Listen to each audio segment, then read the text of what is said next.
बिस्मिल्लाहिर्रहमानिर्रहीम अस्सलाम वालेकुम नाज़रीन, मैं हूं आपका मेज़बान दानिश अंसारी और आप देख रहे हैं मेरा YouTube channel Danish Ansari official. नाज़रीन, आज हम जिस शख्स से बात करने वाले हैं, आपको किसी तारुफ के मुताबिक नहीं, पाकिस्तानी अमेरिकन सोल्जर मलिक महबूब साहब। अस्सलाम वालेकुम मलिक साहब, कैसे हैं आप?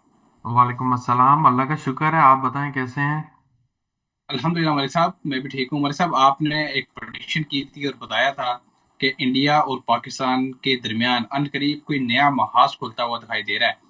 आज से एक रोज कबल इंडिया के वजीर दिफा यानी कि डिफेंस मिनिस्टर राजनाथ सिंह ने बड़ा सख्त किस्म का बयान दिया और उन्होंने कहा है कि हम पाकिस्तान के खिलाफ एक नए महाज की तैयारी कर रहे हैं। आज ISPR की तरफ से बड़ा शदीद किस्म का रद्दमल इसके ऊपर आया है और उनकी तरफ से कहा गया है कि भारत को हैंडल करना जानते हैं, भारत की तबीयत दोबारा ठीक करनी पड़ी तो कर देंगे। सर, आपने कहा था कि नया महाज खुल सकता है, लोग इसको इजी ले रहे थे, मजाक समझ रहे थे कि शायद कोई क्रिकेट का मैच होने वाला है। लेकिन अब हालात जो हैं, खुदा ना खास्ता उसी तरफ जाते दिखाई दे रहे हैं। दोनों ममालिक के कुछ छोटे मोटे ऑफिशियल्स की तरफ से नहीं, वजीर दिफा के लेवल पे सख्त किस्म के बयान आ रहे हैं। आप क्या देख रहे हैं, आइंदा आने वाले दिनों में हालात किस तरफ जाते हैं आपको दिखाई दे रहे हैं? क्या कोई अनकरीब नया महाज या कोई शरारत इंडिया की तरफ से हो सकती है?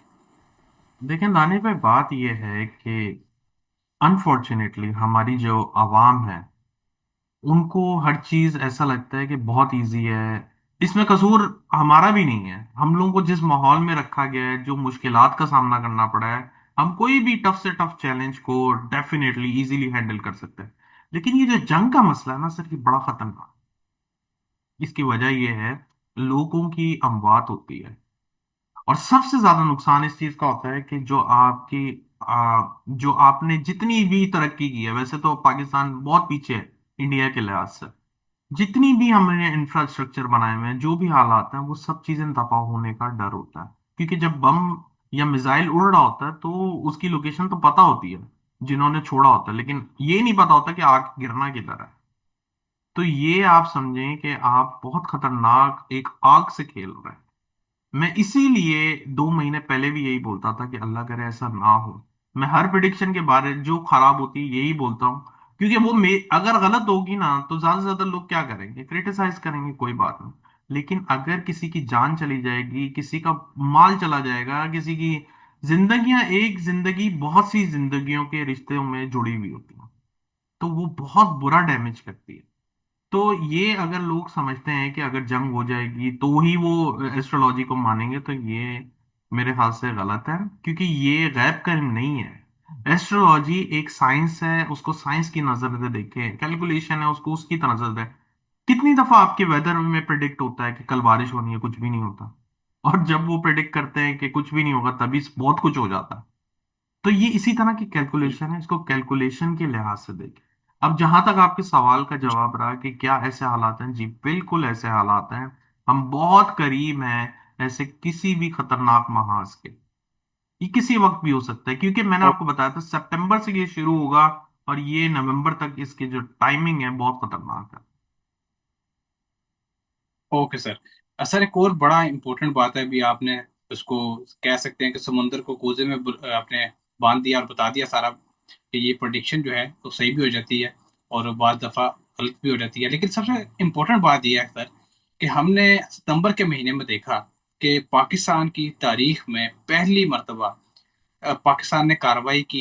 इंडियन स्पॉन्सर्ड जो दहशतगर्द थे उनके खिलाफ, और डेली हम ये खबरें पढ़ रहे हैं, 10 से 12 या 15 जो दहशतगर्द हैं उनको हलाक किया गया। आज की भी एक खबर मैं आपके साथ शेयर करूंगा, आखिरकार में सिक्योरिटी फोर्सेस ने कार्रवाई की है। 14 दहशतगर्द जो कि इंडियन स्पॉन्सर्ड थे उनको जहन्नम वासिल किया गया। सर, इंडिया ने तो पाकिस्तान में हमला बाकायदा शुरू कर दी है। वो ये कह सकते हैं कि डायरेक्ट नहीं है, इनडायरेक्ट है, प्रॉक्सीज के जरिए है, लोग इस बात को समझते नहीं है। सर, आप क्या देख रहे हैं कि आइंदा आने वाले दिनों में जो इंडियन स्पोर्ट्स टीम है, क्या ये मजीद बढ़ सकती है या फिर पाकिस्तान के लिए कोई मुश्किल पैदा कर सकती है खुदा ना खास्ता, या पाकिस्तान दहशतगर्दी के खिलाफ किसी नई जंग की तरफ जा रहा है? ये भी बता दें। सर बात यह है कि हम जिस टाइम से गुजर रहे हैं उसमें हम ऑलरेडी एक जंग में हैं। ये प्रॉक्सी वॉर की नजर से है, लेकिन हम ऑलरेडी एक जंग में हैं। तो मुझे ये ऐसा नहीं लगता कि हम इस वक्त जंग से बाहर, और ये नवंबर तक ऐसे ही हालात रहेंगे। और इसमें मतलब इन चीजों में मजीद इम्प्रूवमेंट से मुराद नहीं है, इनमें तो जो है मामलात और खराब होते हुए नजर आ रहे हैं, मतलब ये बढ़ेंगे मजीद। इंडिया के खिलाफ, और कहा है कि भारत की किसी भी जारहियत पर पाकिस्तान का रद्दअमल तेज, फैसला कुन और तबाह कुन होगा। इतना कॉन्फिडेंस हाई है, इतना मोराल जो है वो अप है, क्योंकि पाकिस्तान ने एक लास्ट जंग, रिसेंट जंग जो है वो जीत चुका है। लेकिन क्या पाकिस्तान वाकई, अगर ऐसा कोई महाज खुलता है, पाकिस्तान ताबड़तोड़ या मुंह तोड़ जो आप दे सकता है? क्या प्लानिटरी पोजीशन बनी है? प्लानिटरी एस्पेक्ट्स के हवाले से भी बता दें। देखिए मेरे ख्याल से जो इंडिया की दशा स्टार्ट हुई है, एक्टिव हुई है, वो मार्स की। और मार्स एक बहुत ही यूं समझें कि जैसे जंग के लिए प्लैनेट बहुत ज्यादा कंसिडर होता। और मार्स की दशा में उसको सिर्फ और सिर्फ सुकून तभी आता है वो जब किसी से लड़े। तो वो लड़ने के बाद जब उस जंग में पार्टिसिपेट करते हैं तब उनको रियलाइज होता है कि ये हमने गलती कर दी। तो इंडिया ने पहले भी ये हरकत की है, लेकिन इस दफा वो इतना आसान टारगेट नहीं है। या यूं कहा जाए कि उनको इतना इतना धूल चटाना इतना आसान नहीं होगा। ये बात मैं आपको बहुत पहले भी बता चुका हूं। बट अल्टीमेटली पाकिस्तान इसमें से निकल आएगा मुश्किलात से। जंग जीत सकते हैं, लेकिन मुश्किलात ज्यादा होंगी, आसान जंग नहीं होगी। बिल्कुल सर, आपकी बात फैक्चुअल भी है। आप एस्ट्रोलॉजी के वाले से भी बता रहे हैं, इंडिया ने 114 नए राफेल तैयारे ऑर्डर कर दिए हैं। पाकिस्तान से जंग की तैयारी उनकी पूरी है।